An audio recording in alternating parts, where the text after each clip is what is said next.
Hey guys, welcome back to the 10-8 Fightcast with Trevor and Dylan. We've had a bit of a busy couple weeks, so we took some time off. It was also just kind of a generally slow time in the fight world. I mean, I guess we could have talked about Katie Taylor and Cerrone, but I guess we can talk about that now. But I didn't watch it. Oh, okay, that's cool. 2-minute rounds is kind of tough, but but anyway, I'm apparently a toxic male piece of shit. We had some busy events. I was doing commentary. We did, yeah. You were doing you were open house. You were at a Smash tournament at a state, right? Yeah, wild, yeah. Yeah, it's well, like that's your forte. It's like my vacation. Yeah, it's like my vacation from doing MMA is I can do Smash because that's kind of where I That's how I feel about commentary. It's like a fun vacation for me. Yeah. It's like a nice little time off where you can take things a little less seriously but still enjoy them just as much. Oh yeah. So yeah, I had a lot of fun doing that. Came back this week, got ready for Torocup, and it was the end of like 3 straight weeks of commentary. Yeah, your flow grappling debut. Yeah, man, that was huge fun. Level up. That was a really, really big deal for me. I was super nervous to be on flow grappling, and then like a second into the broadcast, I realized that it was just like every other broadcast that we had ever done. Yeah. Except that it was on a bigger platform. Well, no, like you've been getting some pretty steady reps in. I think you go into like that big gaming con, and then that's just, you're like, oh, this is just the right step to go. Like that's a perfect back-to-back weekend for you, man. Yeah, definitely. And then you had your open house for HometownMMA. Yeah, had 2 nights of seminars or 2 days. Yeah, had a pro fighter, former student Evan Arredondo come in from Easton Training Center. He had a great seminar on Friday night. All my students were just like, cool, we'll keep listening to you, coach. And I'm like, there you go. Like, Evan dropped some great knowledge, and what he even talks about is just like how he gets to apply stuff against some of the best in the world into his training. So he's you can see him fighting for Combate Global soon, and then he just had his last fight was for them too, right? This will be his second or third fight with Combate. No, he hasn't had a fight with him yet. Oh, really? Okay, he's been signed for a while, though, right? I think like 5 or 6 guys have turned down fights with him because makes sense. It's not an easy fight to take. You know, for anyone on paper, I think he's 2 or 3-1 as a pro, but then they're like, oh, he's like. They see him attached to like Sandhagen and being a brown belt and former kickboxer. He's got like an accolade. Like he used people to like train shit. at That's Alpha not like Male and shit. No, he never trained at Alpha Male. Oh, that was just something that was. No, he never went out there. Oh, really? No, yeah. He stopped by like Alliance. He's been to TriStar. That might be what I was thinking. Was he had some time at Alliance? Yeah. No, Travis Holloman went to Alpha Male. I linked up with him out there. Yeah. Right. Yeah, that's when I got to go out to Team Alpha Males when Travis was there. That was fun. But then, Saturday, Walker Vivian came in. We had a packed out with like 30 people at his seminar on the mat, and that was awesome to see. Yeah, had some booths up, had some friends come in, had Dalton set up his Aloha barbecue, which oh my god, the man can throw down in the ring and in the kitchen. Can throw down. So yeah, that was a good way. And then we kind of like just kicked it and watched the fight card at the gym that day on the projector. Pretty good fights. Yeah, it's a fun little fight. You know, it's a good little hang. You know, I enjoy stuff like that. Yeah. Yeah, obviously Rob Font got fucked up by Chito. Ooh, yeah, that was one of those things, like, people, like, my students were like, who do you think's going to win? I'm like, man, I know Font is, like, a dog, but Chito will just do so much more in a fight. We know what Font's going to do the whole time. Mm-hmm. He's going to hit hard, or he's going to do everything he can just to land hard punches. Yeah. Where Chito's like, yo, I'm going to fuck you up with everything. Like, if you get close or far away, you're catching pieces of Cheeto just all over. You're getting Cheeto crumbs everywhere. Cheeto dusted. Cheeto dusted. I like that. Oh no! And Font almost got Cheeto dusted a couple times in that fight. Like Cheeto was finding the openings. Oh, that's a bad idea. Was finding the openings at the end of each round, and that was a really smart way to like seal the round and just kind of keep like it's not like there's chipping away. And he knew at the end of each round, boom. Hammer it home, and he's like that, and that just had him one more step ahead at the start of each round. I agree, and that was. It's one of those rare times where you can see somebody get outstruck and still win the fight because they picked the right exchanges to win. Yes, and picked the right time to really, like you said, hammer it home. And Font had some wild punch output, but Cheeto just hurt him. He did the damage. But like you said, he's a dog. He's always going to come forward. Like you pretty much got to put Font away to stop him. Yeah, we kind of know that, right? Oh, so, yeah, but Font. Dude, you know what they announced during that card that I think is a fucking great fight is Josh Emmett versus Calvin Kattar. Oh, yeah. That's going to be a banger. In Austin, too. I might go out there and check it out. Yeah, they're like holding it like at a college or at College Stadium, I think. College Stadium, College basketball stadium, yeah. Okay, There's not a lot of like a super big stadium in Austin. There's not a lot of sports teams. So that's a perfect fight night stadium. But yeah, it's a good fight night stadium. When I went to Greenville, it was like that too. Like Greenville's stadium that they did UFC Greenville in isn't like huge by any means. It's probably not much bigger than the Dorton Arena. Right. And it was fine. It was good. Yeah. It was good time. Korean Zombie knocked out Hanato Moicano in like 10 seconds. I remember that. But yeah, I mean, I did Torocup on Saturday. I had said to you that there were a couple matches that stuck out to me. Obviously, we talked a little bit about Shelton Sells and Isaiah Monroe. Yeah, you said that was a crazy display of skill from Shelton. I mean, we have been around to know how good Isaiah is. Yeah, but like Shelton's been on the fight scene he was on the fight scene a long time ago. Mm-hmm. He's been training for a long time. They were well match made. Yeah, he's been like a dark horse of grappling. Where like he's very active as a wrestling coach. He's been very active. Like he's been getting a bit more active in jiu-jitsu competition, but like for him to come out, I guess like you said, he kind of took it to Isaiah. Like that's impressive for him to come like, hey, Shelton's always been a dog. Yeah, he did take it to him. He took it to him in a big way, too. Like, it was like, the first little bit of the rule set for Torocup is, like, submission for, I think they had a no-gi match, so I think it was, like, 10-minute match with 7 minutes of submission and 3 minutes of overtime. Mm-hmm. Or it might have been 6-4. But, anyway, even during the submission portion, it was like Shelton was just firing like submissions constantly, and that's kind of how I felt watching DeAndre Corbet or Gavin Corbet and the Giant Slayer. It was like there was a lot of athleticism from ST. I mean, that's kind of what he's known for, is like his ability to just like cartwheel pass and do all this crazy shit because he's a little guy. He's kind of like the Rey Mysterio of jiu-jitsu. And I mean, Corbet just didn't really struggle with him, but he struggled to like hold on to him. He was very hard to like actually pin down and sub, which is kind of what I expected from him, because even Mikey Mushimi couldn't finish him, and he's like one of the best finishers in all of jiu-jitsu. So STA now living in this area. I mean, ZR Team and G13 HQ, where you're training at jiu-jitsu at right now, I feel like those two gyms opening and being what they are have just elevated the level of everybody it's wild around to go you. in. I was in.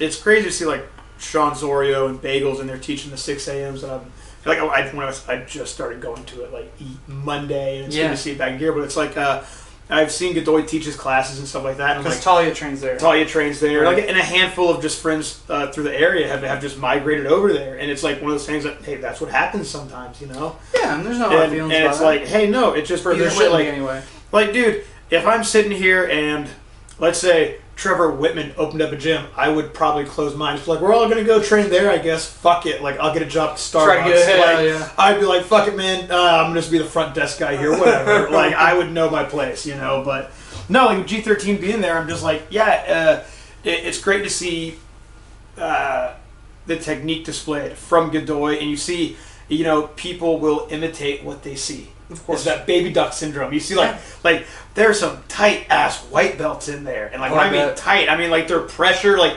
everything's just tight, consistent pressure. I'm like, son of a bitch, cool. Like, I mean, I remember being a white belt like 15 years ago. Still, I was like, every person they sent out for a match at Torocup is really impressive. Yeah, Dewani's made a great like stride from going over there now. A lot of people. Wilson had the match with Cody. And he's there now too, right? No, Wilson Hayes he still lives out in California. So he's training G13. No, so Godoy trained him in Brazil. That's what it was. Yeah, because he has like 100 schools. But So Wilson came and did the seminar at G13 and then did Torocup. Yes, yeah. Because Wilson came up under Godoy. Yeah, that was a good match. But he's out of Alliance now. That was a good match too, and I feel like it was a classic Cody match where it was like, Cody, if he can get on a guillotine, he's usually going to finish people, but if he can't finish them with a guillotine, he's probably not going to have another shot at getting one of those guillotines, because those people that can survive his guillotines, well, Wilson once they feel it too, that hurts. That hurts. Dude, that guy looks like a watermelon with a cannonball for a head attached on it. But like, there's nothing to squeeze. Ben Eddy hit him with a Hindulo team from Rubber Guard. Like, have you ever seen one of those?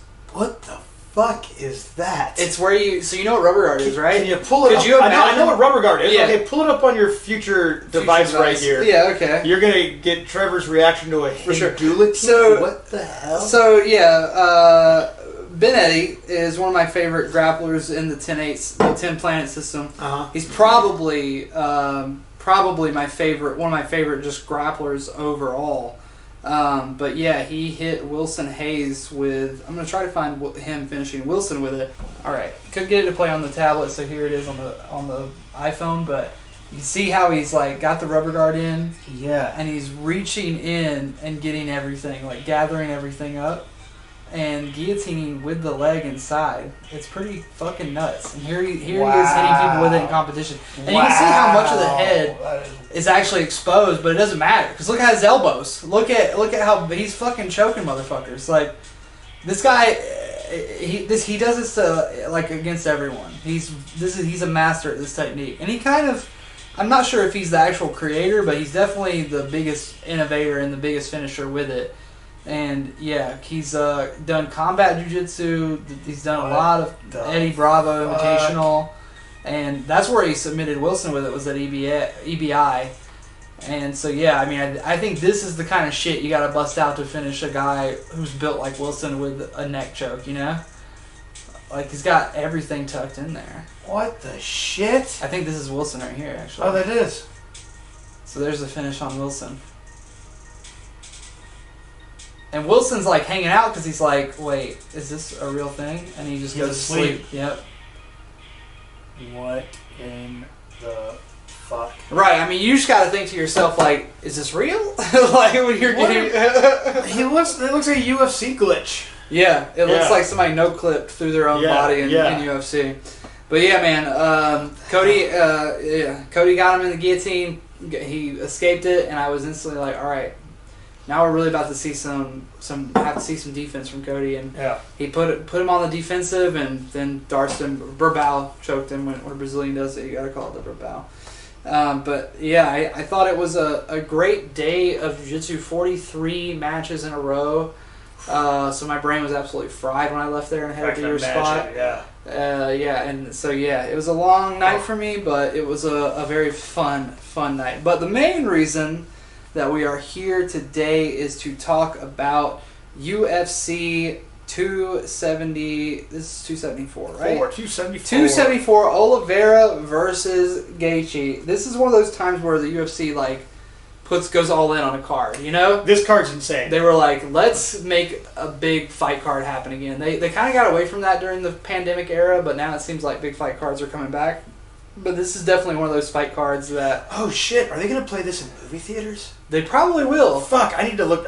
Sorry, but yes, let's talk about this. I'm trying to figure out... I was like... Oh, I'm sure... I might have just figured out what to do this weekend. I'm sure they'll be showing it at Alamo. I'll probably just reset the camera before we start talking. Come hang out with the shorter, dumber, uglier half of the 10-8 Fightcast for his birthday at Alamo. He'll be by himself. But yeah, it's a shame they're not playing them at theaters. Birthdays are overrated anyways. But I'm sure you'll find somewhere to watch it. Oh yeah, probably Hooters or something. I'll be definitely paying full price for the pay-per-view and streaming it at my grandmother's house. I certainly will not. I certainly would never participate in any kind of the legalities for my personal solo viewing. I certainly will not be Denny's restaurant bathroom. I certainly, if I did find a link to some kind of UFC fight, I certainly wouldn't send it to you so that you could watch it for free. I would never do anything. I would not accept that link.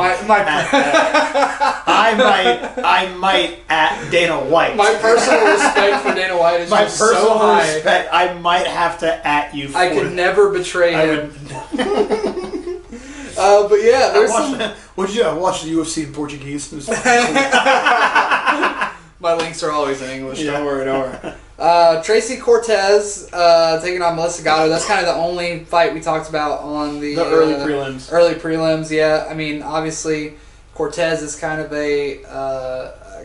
at this point, she's kind of, I don't want to say stalling in the rankings, but it seems like she's the kind of gal who wins one, loses one. She's kind of Brian Ortega's girlfriend. That helps a lot. You know, she is I feel like she is someone who is definitely trying, but she's like, what's her amateur experience? Like, you know, she's a California fighter where, like, they have fights to go, like a lot of these California fighters, like, getting, like, 5, 6, 7, 8, 9, 10 MMA fights, which is a lot, but, like, didn't go in pro. And she's still learning a lot of her, like, skill sets as she's growing right now. In like, the UFC. Like, she's very well-rounded, but, like, I think she's still trying to figure out what her specialty is. Like, finding, like, her way to finish fights as a pro. And like, she's trying to find that groove. Gato's a legit prospect. And Gato's a legit prospect. So, I mean, it'll be... This is one of those fights where Tracy... did I say right? Tracy Cortez, right? Yeah. Yeah. Mm-hmm. She needs to find out what she's good at in this fight. For sure. But the actual prelims before the pay-per-view starts are actually pretty fire. Pretty fun little fights. They're actually pretty fire. You got the super long time veteran. He looks like a CGI aged John Dodson, Francisco Trinaldo, taking on Danny Roberts. I mean, like a troll doll put in the dryer. Seriously, both of these guys really. I mean, Danny Roberts is a lot younger, but now he's getting to the point where he's like a UFC veteran. You know, he is, man. I remember him being the younger guy in the UFC, but now he's got to try to just get by Francisco Trinaldo. You know, like this is like who is somehow still doing it. It's still like doing the damn thing.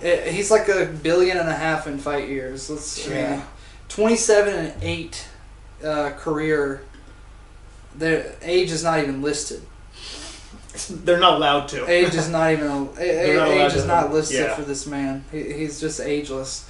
But yeah, I think that. But Danny Roberts, he just came up short on the UFC England card, right? Yeah. Didn't he get knocked out? Yeah, in a fight that I thought he was kind of winning. He was winning, and then he got hit with the body head from hell. Yeah, exactly. That was Ilya, right? Mm-hmm. That hit him with that. Yeah. Not Ilya Tapur. Was it Ilya Tapur?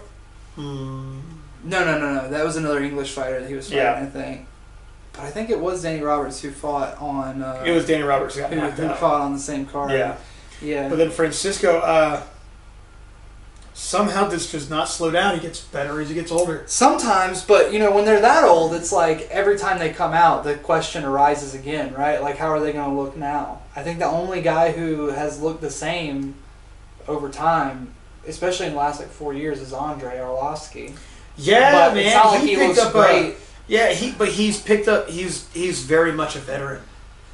You know, he's getting knocked out. I mean, he's not like a high level veteran. He's just like a young guy's like, fuck. Like I might not get knocked out, but I'm probably not going to beat the guy. Like he knows how to get hit better now. He's not always throwing heavy shots. He fights the whole fight. He can't get hit. But like you saw him get hit with some. I mean, he got hit by a big middleweight this weekend. Mm-hmm. But you know, you'll see back in the day, Arlovski was getting knocked out every time he tried to be the faster guy and hit harder. But now he's just like, oh, I'm just putting punches out there like a heavyweight. Right. He kind of looks like how like the guys like George Foreman got later in their career. Like these heavyweights knew how to just bounce along and keep their weight behind it, and so they can just keep rolling with those punches. Like when they were younger, they were faster and could throw. But now Arlovski's like, I'll just kind of keep trotting on through, and he can just take you to the cage wall and hold you there. He knows how to fight. He's probably going to end his career with the most split decisions in heavyweight history. Has to be. Yeah. I remember it all started when he lost to Brendan Schaub, and they called it a split decision for him.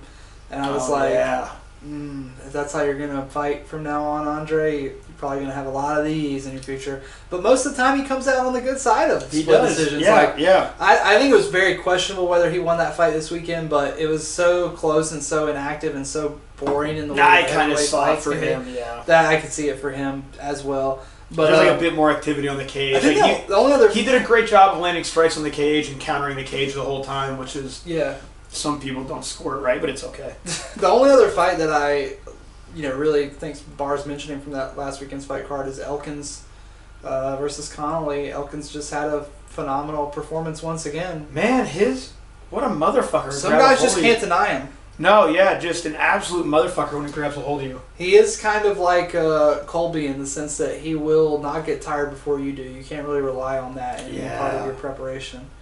So that's hard. It's hard to prepare for a grinder like that you just can't put away. That you can grind in the gym, but then like when you have that guy who's like, oh no, I'm okay with dying today, and you're like, man, fuck. Blagoy Ivanov. Hard to kill. Taking on Marcos. Actually, no, he Hajier did de Lima. Did you ever hear about that? What? Blagoy? He died on the operating table. Is that why he's called that? Oh, what's his nickname? I don't know. I thought you said his nickname was Hard to Kill. That's not his nickname. Oh no, I was just Baga is his nickname. Yeah. Bagul. But so dangerously close to Bagul. But no, he has that surgical scar on his stomach. He got stabbed out front of a bar in Russia, and he died on the operating table. Yeah. And now he's fighting in the UFC, fighting Marcos. Former Bellator heavyweight champion.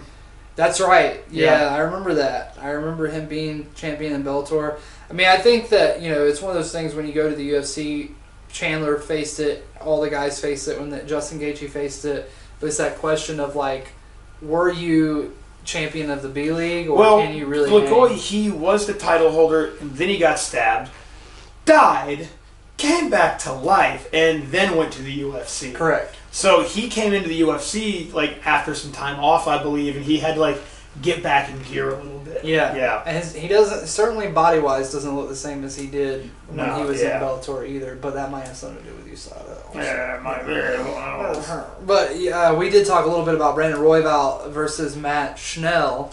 Yeah, Brandon Roy Val's a little fucking demon. He's a demon, dude. Yeah. He is a demon. And Schnell's great. He's very technical, very clean, but I think he gets overwhelmed a little bit. By Roy Val? Yeah, I think so too. Roy Val's definitely the younger, hungrier guy. I think he's a big favorite in this one.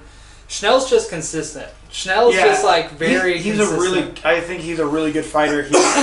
He's got the whole package. It's just, to be a flyweight, you have to be fucking good at everything. What's he ranked at? He is ranked number... Oh, he's ranked number 9, yeah. I think that has number 9. a lot to do. That's a good matchup. Like, he was, at one point, number 4, number 5 in the world. He was very close to being top 5. Yeah. If not in the top 5, he used to have Roy Val's spot at 6. From when, from a couple of years ago, 3-4 years ago. Coming from that little known show called Cage. I've been trying to find that show, but Cage, Cage, yeah. It's barred from, like, YouTube and MTV, like, history books. Bully Beatdown too. You can't really watch Bully Beatdown in those places either. Yeah, you got to pirate it. Bully Beatdown was great. It's amazing. John McCarthy's stories about them shooting Bully Beatdown are so fucking funny. Frank Shamrock and Boss Bruce did a spin-off of that one time. I got to try and find it for you. Oh, really? Like a pilot? Oh, yeah. They drive around with an 18-wheeler, and it opens up like an Autobot, and it has like a cage. Like why did that just bring back some memories for me? Why do I feel like I saw this as a child? I think you're probably like rethinking it was an acid trip, but you were actually like it was acid and YouTube. I don't know, dude. Was that recent? Dude, it was probably with it like the past like 10 years ago or something like that, man. Yeah. Like, I don't know. It's when like affliction shirts were a thing. Yeah, I might be thinking that I saw that or something like that, because that just really, that image of an 18-wheeler opening up. You know what I'm talking about, right? Yeah, I think you've seen that, and a cage coming out. That just seems like something I've seen before. Macy Chisholm versus Norma Dumont. She's a super tall girl. Super tall, a super big girl. Women's featherweight bout. Featherweight for women, I don't know how they have... These girls are ranked 11 and 15. I don't know how they have 15 girls to fill out these rankings. Do they have that many? Apparently, because Norma Dumont's ranked 15. So they have to have 15. Let's look it up. Let's just look it up. I'm looking forward to that Randy Brown Chaos Williams, man. Chaos, someone's going to get slipped. Him or him. Yeah, Randy's legit too. It's not like Randy's a bad fighter. He got knocked out by Nico in a really precarious position, like up against his foot. You remember that, where he hammer fisted him from the bottom. But before that, he was kind of winning that fight. But that's kind of how Nico operates. He kind of takes damage to give damage. Yeah. So you can't really say that would have been different. But yeah, I think that that Randy's a super legit fighter. Especially for where he's at right now in the rankings. Okay, so let's take a look. Women's flyweight division. Let's take a look at the featherweight rankings for the UFC. We have Amanda Nunes at number. See, this isn't right. This isn't right because they have Norma Dumont too. Wait, what? Yeah, they have Norma Dumont at number 2 in the UFC because that's probably. But the UFC hasn't listed out a featherweight ranking. Because normally the UFC has an official one. These are all third-party sites. So I don't know why the UFC's website would say Chisholm is 11 and Dumont is 15, but I guarantee you right before the fight starts, they'll do that thing where they show the graphic of the division and the rankings. Yeah. And most of the girls on that list will be bantamweights. And it'll have B beside their name, or BW. for right, ranked at bantamweight. Also, you remember how they did that when Conor was in 2 divisions and a couple other people were. So yeah, Randy Brown, Chaos Williams probably has a lot of potential to be fight of the night. Wouldn't you say? Definitely a fight that you want to watch. Definitely must see TV. That's have some snackies. Have a little White Claw ready, you know. I mean, Randy's not this type of guy normally, but Chaos is the kind of guy who brings a finish or be finished. If you're inviting a pacifist over as a joke to watch some fights, make them watch this Chaos fight. Williams and Justin Gaethje on the same card, and Chandler also. It's like violence. Might as well hail Satan, This bro. is a violent affair. This is a very violent card. Talia was like, Trevor, what do you want to do? I'm like, I want to watch the most violent fight card booked in my adult life. And she went, what? Quite possible. And then she saw the matches up and she went, oh, fuck yeah, we gotta watch that. And I was like, I know. And then the main event of the prelims, Andre Fielho will be taking on Cameron Van Camp. I feel like this is a showcase fight for Fielho. He came in and made his UFC debut on short notice in his last fight and showed out and looked amazing. So I think this is his fight where they're like, all right, now you get a full camp, you get the main slot on a big prelim card before a pay-per-view starts where a lot of people are going to be watching it. Yeah, they want to bump him up and quick. You need to finish this guy, right? Yeah. Like, that's what they're looking for from a business perspective. No, that's it. This is a business perspective fight. They're like, all right, let's see what you can do next. Yeah, because he's a welterweight, very competitive class. If he gets a knockout on this, he'll probably co-main a fight night next. Yeah, for someone between the 20 to 15 spot, and he'll be off to the races at that point. But yeah, he's got to get through and finish Cameron Van Camp first. And it looks like Van Camp's... That cannot be correct. The UFC website is so bad. The UFC website has Cameron Van Camp's record listed as 0-0. So let's see where... Because I think this is his UFC debut. It is. Yeah, I don't know too much about Van Camp. Well, I'll tell you one thing. If you're being brought in to your UFC debut for the main slot on a before a pay-per-view... You're either highlight or you're getting highlighted. Right, exactly. So he's 15-5. Good record. Kentucky looks like... he looks like he'd be from Kentucky. V2 Fighting Series. Oh, sick. Okay, great. Is he a Dana White Contender Series guy? Nope. Okay. Doesn't look like it. Hey, but that shows B2 was putting out some that's where Adley Edwards had his... Yeah, he last fought in July of 2021. So it's been a while for him. Yeah. It's been over a year. And he's making his MMA debut against Filo, who's 15-4, and a monster. Like a real serious monster. Man, this fucking main card.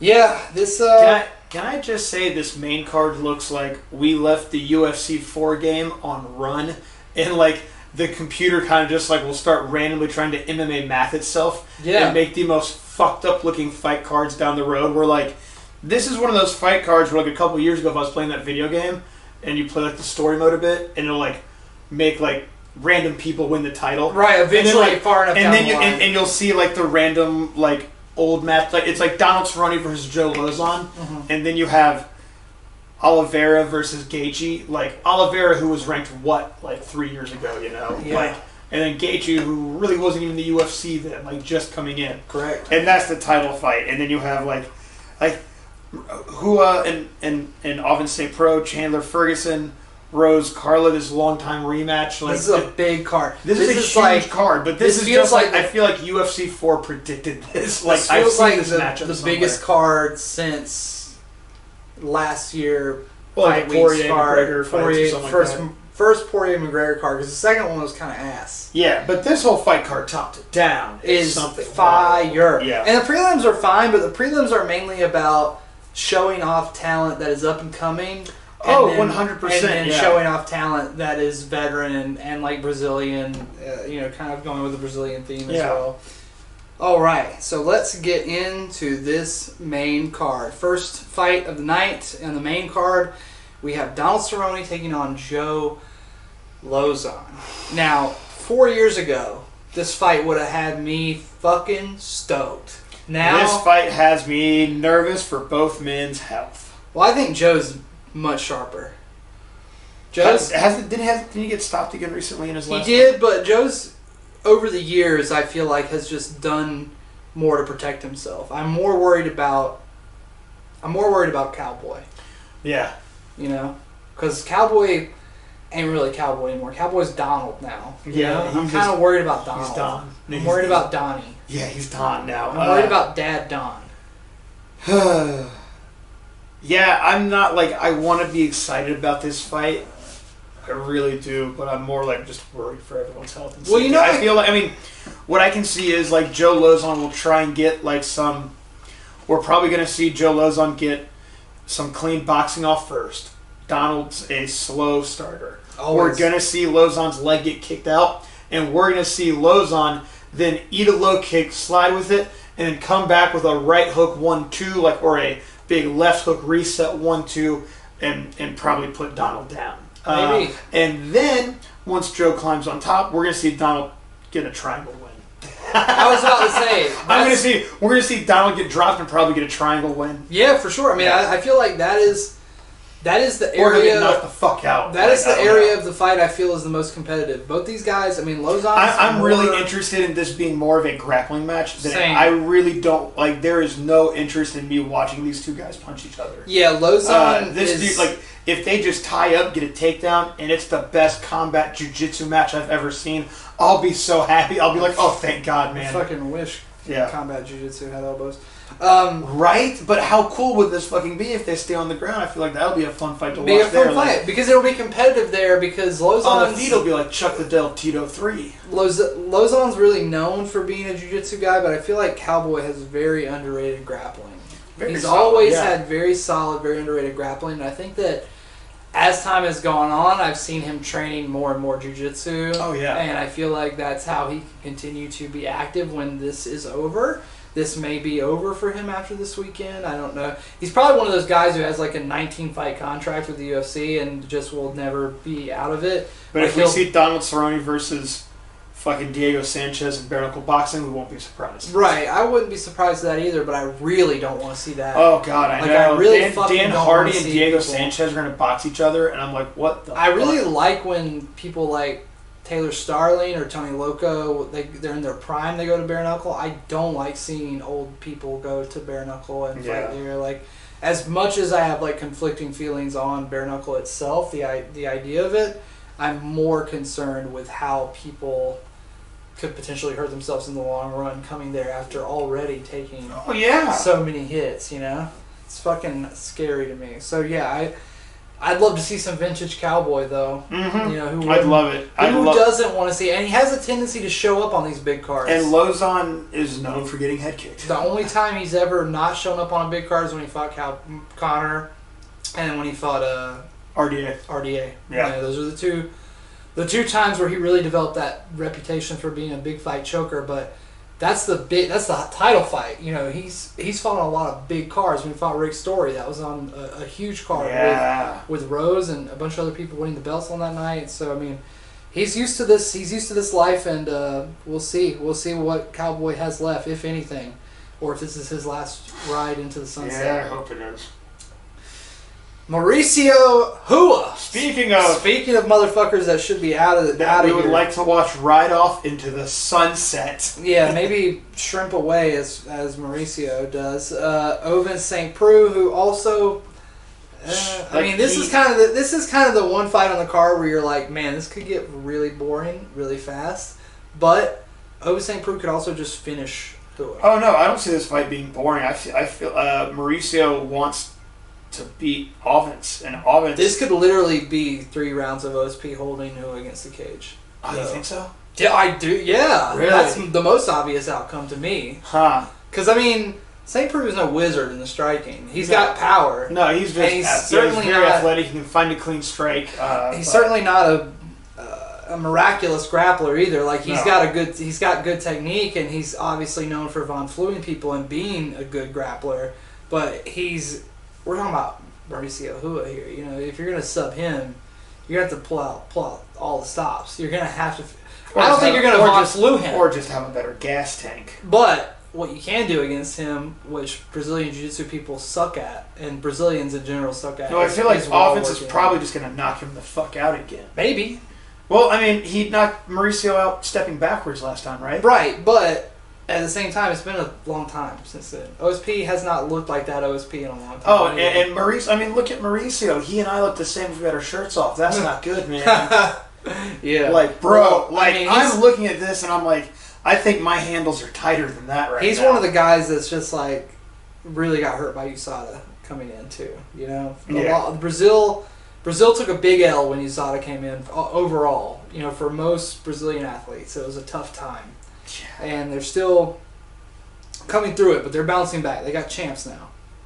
For a while, there were no Brazilian champions. Now there really weren't. Yeah, you're right. And this is a sport that I consider to be very Brazilian in its origins and nature. Very. So when there aren't Brazilian champions, I get a little nostalgic for the olden days. And then we've got Carnage. Violence Incarnate. Yep. Michael Chandler versus Tony Ferguson.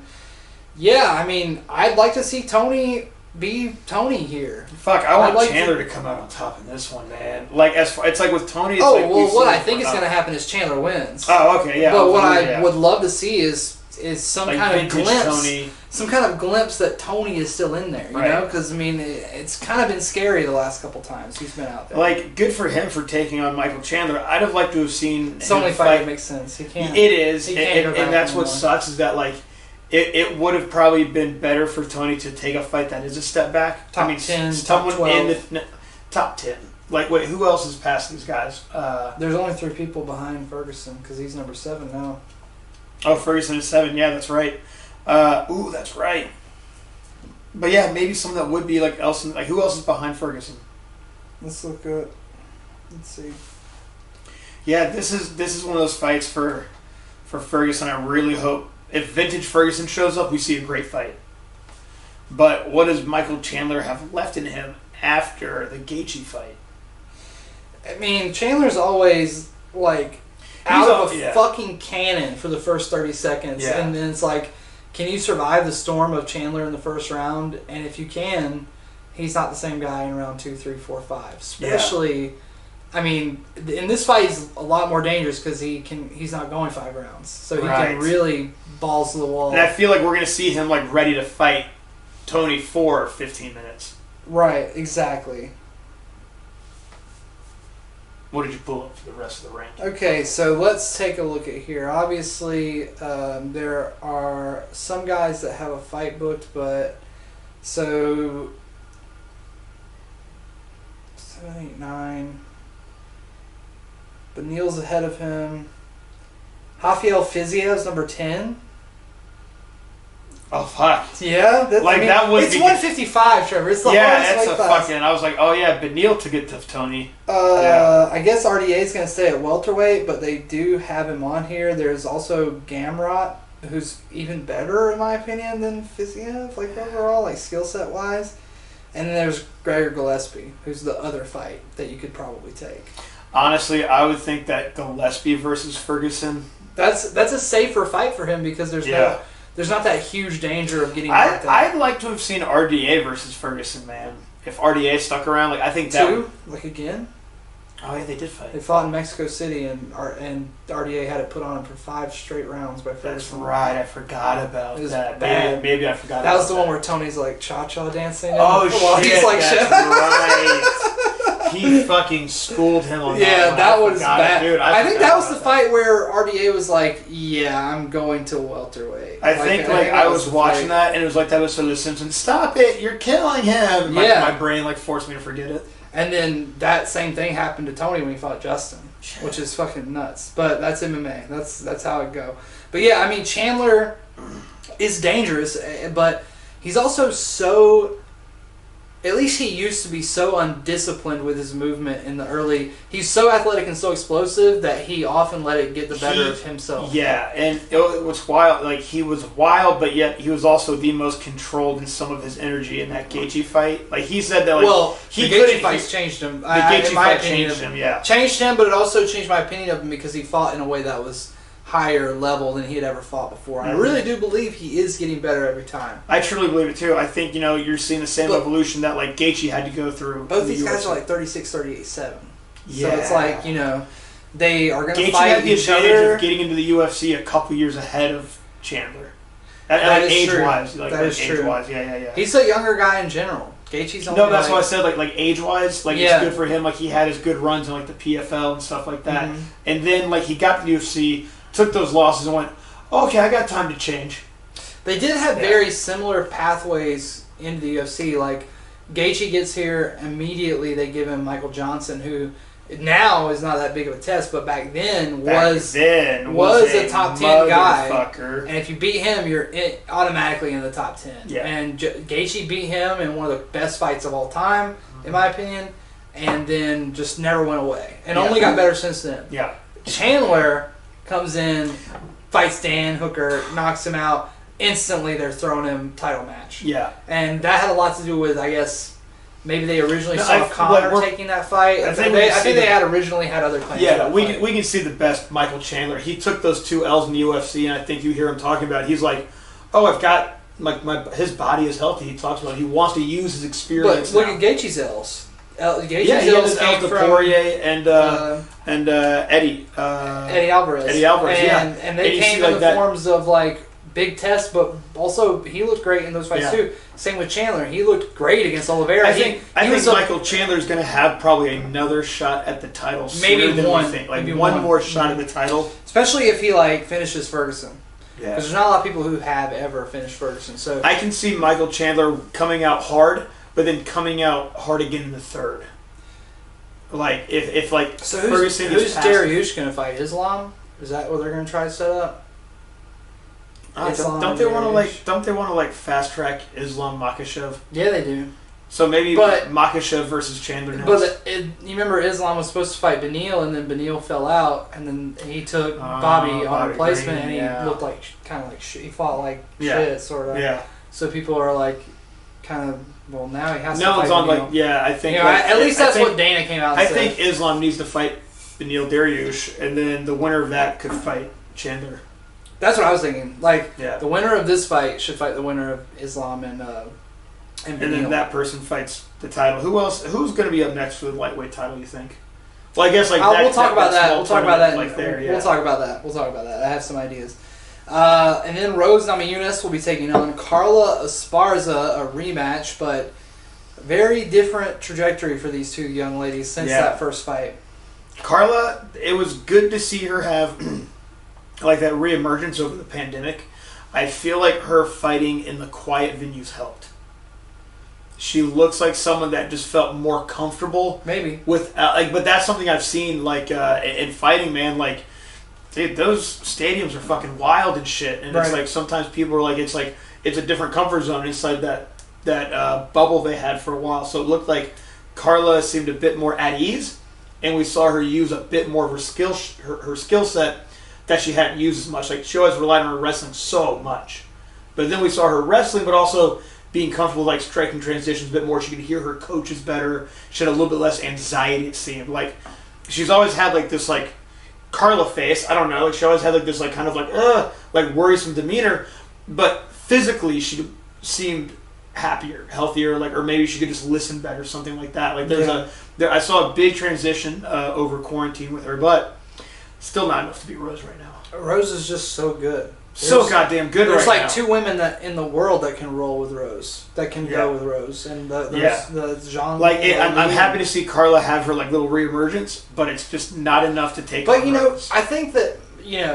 Rose has shown a little bit of just a little bit more invincibility, a little bit more weakness since her return after losing the belt, in my opinion. Like, she had the rematch with Andrade, where she won but didn't come out clean. Right. And then, she had the rematch against Zhang Weili, where she was enough, once again, enough to beat Zhang Weili, but a lot of people thought maybe Zhang won that fight. Right. And so, she's I think going through her GSP phase. Maybe, or her Israel. But hey, it's also, she's fighting the best in the fucking world. This is a step back for her. This is a fight for her. I don't see it as a step back. It is still a clear cut contender. It's a contender. However, it is a fight that it's not Zhang Weili or Joanna. Exactly. And this is a fight that's like, hey, this is someone she still has to check over boxes for. If she has a squeaker of a fight with Carla like she had then with John Whaley, that's something to think it's about. like, yeah. oh. But man. I feel like she could come out and we'll see her probably submit Carla Rurik and show submit. Yeah, in the second take it back round early in the second. Yeah, I agree. I think the grappling difference is the biggest difference, but you really... I think Rose just knows how to fight with everything that Carla knows how, but just better. You can't understate how much better Rose's striking has gotten in the past couple of years either, because she did finish Joanna early and she did finish John Whaley early, but she rematched both those girls and went all 5 rounds on the feet with them. Yeah, pretty much on the feet for most of those fights. And her leg kick game, especially under Trevor Whitman, has blossomed into this really dangerous. She finds tool. her feet and hands everywhere. Yeah. So I think that striking is going to Rose, wrestling's going to Rose, and grappling's going to Rose. Mm-hmm. And normally when I see that in a fight, I'm just like, I have a very hard time seeing a path to victory for Esparza, but who knows? Yeah. Like when Pina took on Amanda, I was like, well, Pina's got better jiu-jitsu. So, I saw a way for Pina to win, even though she was a plus 1,000 almost underdog. Yeah. So I did, bet a little bit of money on that. You win a little bit of money on those. But I guarantee you, speaking of odds, that this fight will not have the kind of odds that you look like it should on paper, because the Amanda Nunes loss is so heavy in our minds due to recency bias that Vegas will not allow these odds to get like that. They won't allow this to go to a plus 700 for Esparza. They'll bet it down and probably get it to plus 400, something that is kind of ridiculous for what the matchup actually is. But yeah, I don't think there will be a lot of good money to make on Carla Esparza either, as well as not seeing any way for her to really come out on top on this one, barring a huge upset, early knockout, early submission, something like that. Yeah, that. It would have to be something wild. Definitely, for Carla, something really wild. cool. Yeah, but hey, that's MMA, man. That is it, baby. That's what we like. It's a fight game, baby. People are like, Trevor, why do you like it? And I'm like, because you just don't know what the fuck's gonna happen. Like sometimes you can just know, but a lot of times you just fucking can't, man. Sometimes you think you know. Yes. And then you get fucking proven wrong. So next week we'll see if I'm eating a big old pie made of crow. A humble crow pie. We'll be like, hey man, so how about that new women's champion, huh? And you'll be like, God damn it. Then, of course, our main event of the evening, the 155-pound title for the UFC. In my opinion, the hardest belt in all of mixed martial arts to keep a hold of. Charles Oliveira has defended it. He won it. He defended it a few times. Now he's taking on Justin Gaethje. I think this is his biggest challenge of anybody he's faced in this title run so far. Yeah. And, man, this is going to be a good one. This is one of those fights where Oliveira knows he probably has to fight like he did against Poirier, but he can't get hit once or twice like he did by I don't think that he and Gaethje's the kind of guy where he even talks about it. He's like, I know I can hurt him, and that's my best attribute. And Oliveira talks about all he has is an uppercut, a hook, and a calf kick, and I'm like, well, yeah, he does it very well. That's all he needs. And it's like, hey, Oliveira, you tend to get hit a lot with uppercuts and hooks and calf kicks. No one ever talks about Justin's jab either, which is nasty. No. He also has so he's got some underrated head movement. Yeah. Sometimes does he put his face in front of a punch? Well, no, it's like watching Trevor Loken and Jeff Loken. They have brick heads and brick hands, and they keep both in front of you. Yeah, no, and they do. He does. So it'll be and it's one of those things of God damn, Oliveira is going to be putting everything out. That's what he has to try and find those interruptions. But Gaethje knows when to get hit. And I think we all know that he can absorb quite a few shots from Oliveira. Now, I'll be interested if Oliveira does play he's been doing a good job of playing a much taller outside or on the feet. He fights much taller. He likes to find those knees on the way in. We're starting to see that he can find those knees when people are trying to attack to his head. He's finding knees to the body the whole time. Mm-hmm. And he's really slowing guys' gas tanks down with that. But Gaethje is a sucker for punishment. I think Gaethje's going to be looking for his chances to be hit in the face to come back to hit his face. And he's going to be eating a lot of knees in that first round. Dude, he did that against James Vick and sent him to the fucking shadow room. Yes. Yes. That is exactly how he got James Figg. It's also what he did Edson Barboza.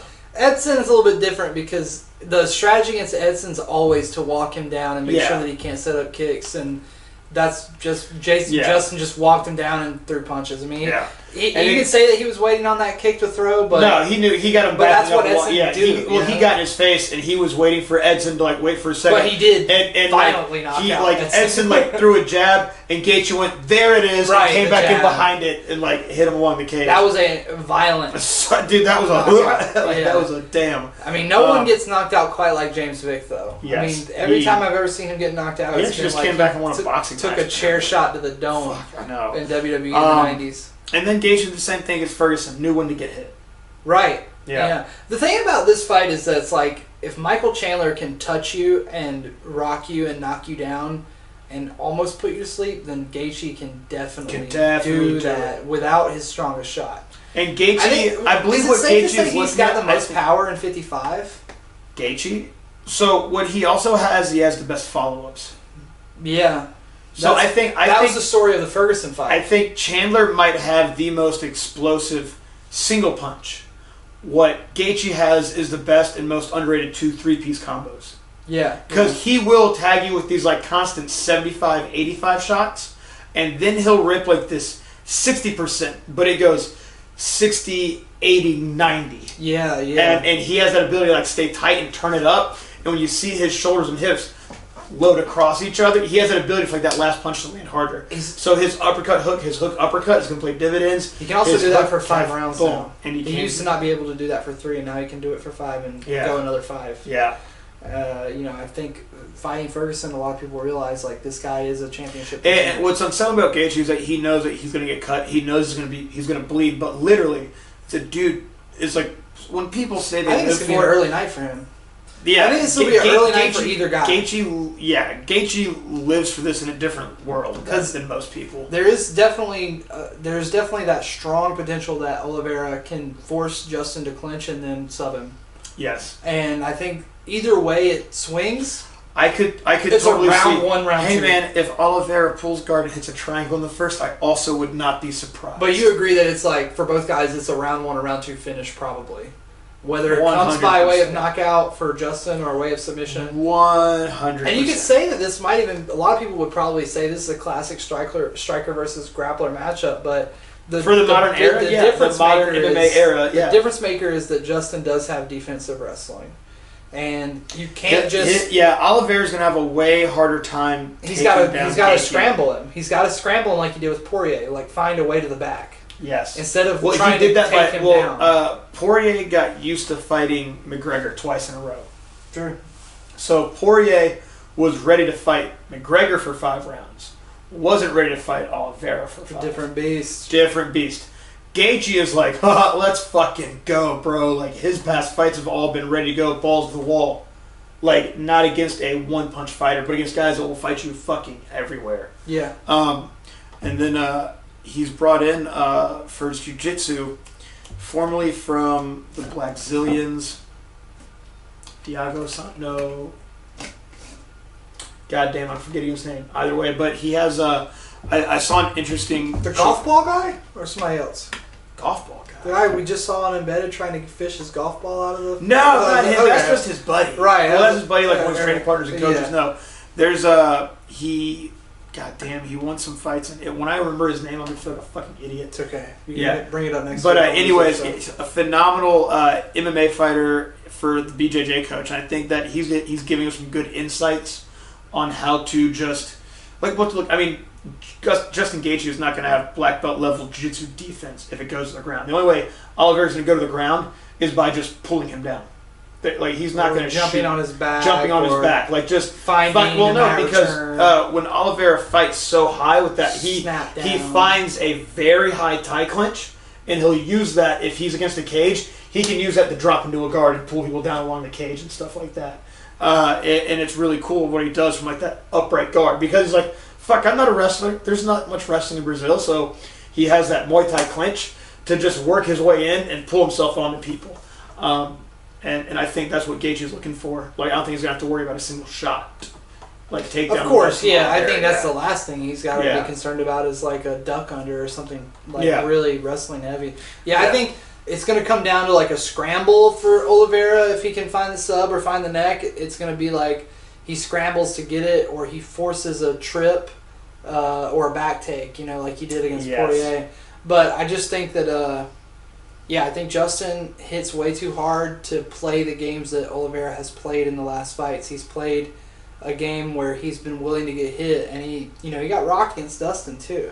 Yeah, so it's he did. It's one of those things where it's I have to see a completely different approach from him in this fight for him to be able to win, and he's definitely the kind of guy who's been around good long luck trying enough. to get Justin Gaethje to not get on you. Yeah, he's been around long enough, and he's a crafty enough guy to where I think that he might have something. But I'm kind of leaning into Justin here. I am too. Yeah, I mean I'm really happy to see Oliveira have his run in the UFC, but I feel like Gaethje might be. Hey, but if Oliveira pulls it off, fucking cool, man. It'll be really cool. Fucking really cool. Big bummer for Gaethje. Okay, so we were talking talking about Gaethje's young enough to do what? So we were talking Fight for the title again. We were talking about what's next for the 55 belt, and obviously Islam and Beneil is a big question that's out there. But if Oliveira wins, the UFC should go deep into their pockets and try to pull out all the stops and convince Khabib to come back and fight him. Because if he can defend the title 3 times, he'll have tied Khabib's title defense record almost. You think if he beats Gaethje, they would want him to go to 70 to fight Usman? No. No? He was a 45er.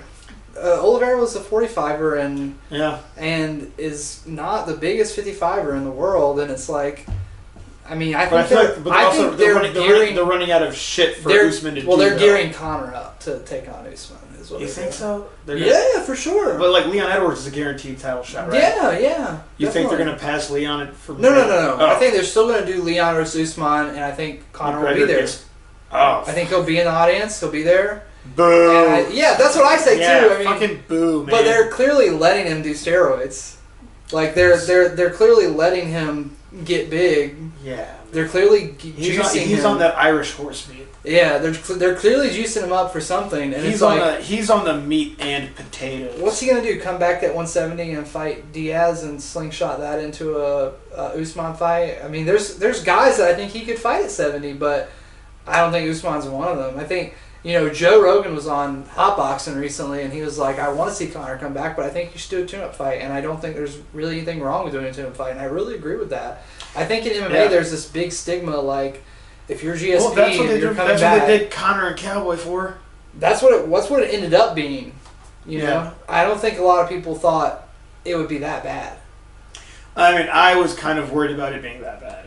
I think a lot of people... I told a lot of people, I was like... I think a lot of people thought Conor was gone. We're going to see Cowboy either pull a decision, which is not like... Or we'll see him get blasted in the first. I mean, it was just like I think that a lot of people before that fight had questions about whether or not Conor was still there. Right. And he showed that he can still hit hard at least. Oh, yeah.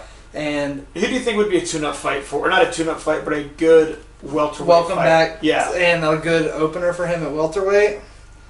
Let's see. But if Justin wins, it really opens things up. I don't know who you put in there against him because he's already beaten Chandler. He's already beaten Ferguson. The winner of Beneil Islam suddenly becomes a much more viable option. It would be really fun to watch Volkanovski go up to fight fucking Gaethje. That would, I guess. That would be... Or, to me, that's a better idea. I'm sorry, but Volkanovski versus Chandler would also be a fun one to watch because those guys are about the same size. That's more fun to me than Cejudo fighting Volkanovski. Exactly. Cejudo's too small. Yeah. Okay, so... I think Volk coming up and fighting the winner would be fun, but who knows? Okay, so let's take a look here. Welterweight. I mean, here's the thing about welterweight. Welterweight's a very competitive weight class, but once you get past the top 5 or 6, it really starts getting a little...